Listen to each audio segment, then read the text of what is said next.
So with the Phoenix now being introduced into Marvel Rivals and fighting against Dami Mommy Hella over there with her new hot attire. Listen, y'all know what y'all was going to get into. I don't want to hear nothing. Today I was thinking, considering everything going on here, I was wondering, could someone actually beat Marvel Rivals? Could someone curb stomp and solo the verse maybe? I don't know, but today we're actually going to try someone else. Tiamat from Smite. Yeah, we're going to put a full-blown Babylonian dragon mommy goddess against all of Marvel Rivals. The heroes, the villains, all of it. Could she wipe them out? Could she devastate them? And without further ado, be sure to comment down below, like and subscribe and share with your friends. And well, before we truly begin, I need y'all to understand something. Y'all know what's coming. I don't care what y'all say. I don't care what y'all think. Y'all know good and well what was going to happen when y'all clicked on this video. You knew we get down bad over here when it comes to these fine women. But listen. Go ahead and comment something down below saying chill. Bro, you got to chill. Bro, you was too down bad. And I will send Scorpion to your house like it is a 9 to 5. So without further ado, let us actually begin here, starting off with the Marvel Rival scaling. And believe it or not, a large majority of the characters actually scale to Scarlet Witch. Yeah, everyone pretty much scales to each other, even the likes of Black Widow, Hawkeye, and the Punisher, all scaling to each other with their gear, abilities, and stuff like that. And believe it or not, Wanda actually has this. I'm told that magic of yours could be the key to saving us all, young lady.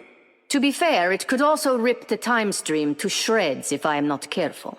I have faith you won't let that happen. I hope you do too.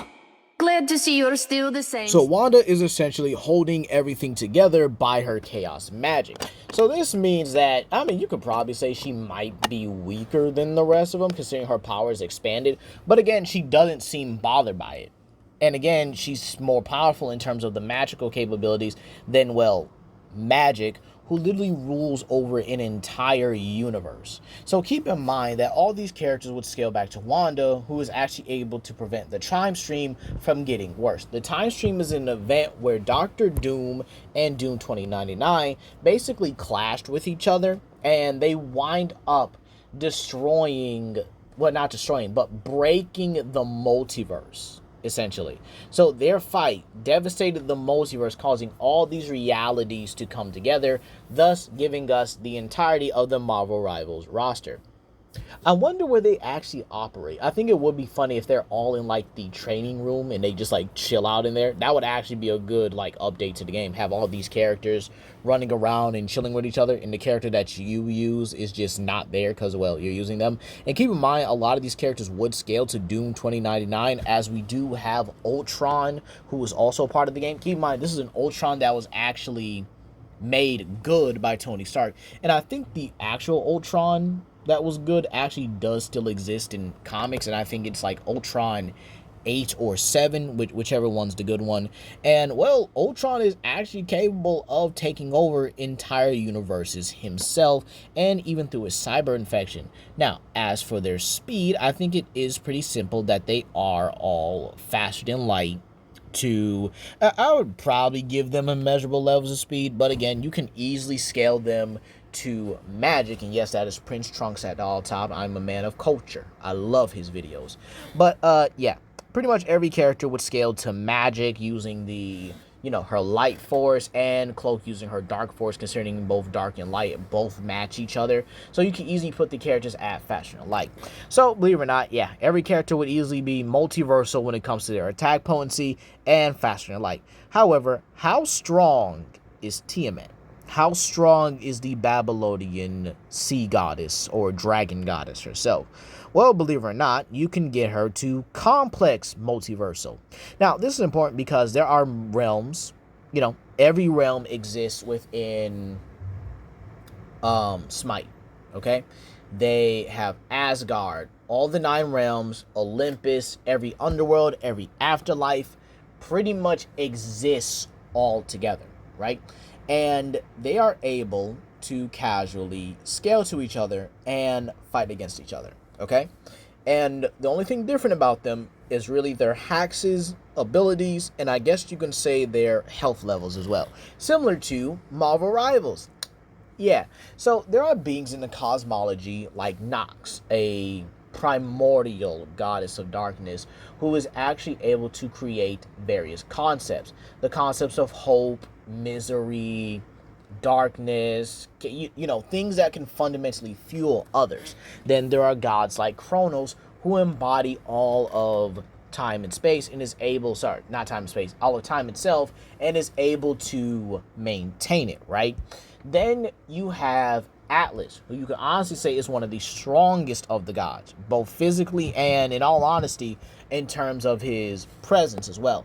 Atlas holds up the destruction of everything in the cosmology, because if he ever stopped doing his job, it would wipe out everything. This means on a conceptual level as well. This means every realm, every pantheon, and every bit of life there is pretty much getting wiped out if Atlas ever decided, you know what, I don't feel like doing it today, and just simply let it go. So this means that not only would Tiamat scale to them conceptually, and she is a much higher god than the rest of them as well, considering the fact that she was able to literally one tap and seal Cthulhu. Yeah, she's actually pretty overpowered. Now, in terms of what she's actually capable of doing, now, she's actually capable of creating storms, using energy manipulation to create shock waves, and she's also highly versatile in magic as well. Now, she can create her own storms, very powerful and very wide ones as well, that are able to color all of Olympus, which again would be its own universe. So she's able to create these vastly wide storms, capable of utilizing tornadoes, lightning, basically everything King Ghidorah can do, but on a much higher scale. So yeah, she has that. She also has her sealing ability, and she can even summon her own army of basilisks, which are able to overwhelm Olympus, and had her pretty much conquer it entirely. So believe it or not, she is highly capable in, well, everything she does. I don't think there's pretty much anything to really say about it. She's highly capable, extremely powerful, and in all honesty, she could do just about everything. Yeah, so I think she's pretty good with her versatility. She has long range, close range, and can, all honesty, she can hold her own, if not flat out surpass the rest of them. So now let's talk about it. Can the entirety of the Marvel roster, with their healers, their tanks, their strategists, their divers and stuff like that, could they basically overwhelm and beat her, with people like Luna Snow freezing her, Emma Frost using her telepathy, and Scarlet Witch trying to erase her? Could they actually beat her? Believe it or not, they actually could. And here's the reason why, right? That's an overwhelming amount of versatility. Even for a being that is starkly above them by a decent amount, they still have all this overwhelming versatility. And they have the numbers advantage. However, here is the problem. Tiamat's hacks and abilities cover a large area. Like, it's just full-on AoE types of attacks. So people would be getting hit with lightning, the ground would be disturbed by her energy manipulation or her water manipulation as well. And then, again, like she did with Cthulhu of all people, she can seal some of them away. Meaning that she could seal some of the most threatening ones, like Magic, Scarlet Witch, and maybe even Hulk, if you will. Because again, these guys are not like their 616 counterparts. They do not have the same amount of versatility or hacks resistance that their normal counterparts do. And then she also can summon her basilisks. So if she does that, and keep in mind, they do scale to gods like Zeus, Hades, Hermes, and stuff like that. Hermes being the fastest of the gods, so meaning that he would definitely be faster than light to immeasurable levels of speed as well, considering the fact that there are light gods that exist in the cosmology and gods that scale above time itself. So, I think faster than light to immeasurable levels of speeds are, pretty consistent as well.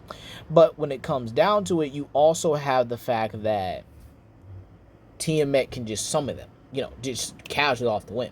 So it's very possible she'll start the fight off like that, seeing the overwhelming amount of numbers.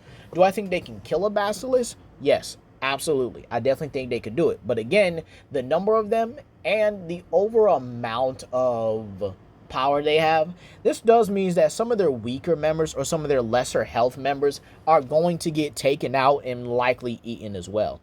Meaning that the dive characters could potentially go, any long range sniping characters like Hawkeye or whatchamacallit, Black Widow and stuff, like Hawkeye and Black Widow, and maybe even the Punisher, if you will, are definitely in for a very painful time as well.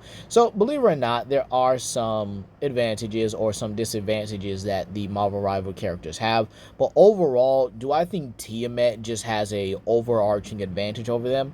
Yes. Do I think she wins? Yes. I think at the end of the day, Tiamat's versatility is not only enough to deal with multiple opponents, but the fact is she is just significantly stronger. She could seal those who are actually just more threatening and deal with those who simply aren't.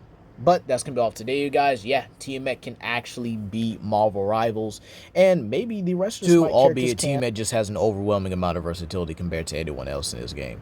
But that's going to be all today, you guys. Please comment down below, like and subscribe and share with your friends. This is Legendary Grimlock, and I'll see you guys for another video. I will be covering Quetzalcoatl, Mulan, and Cthulhu very soon. But that's going to be all today, you guys, and I'll see you guys for another video. Peace.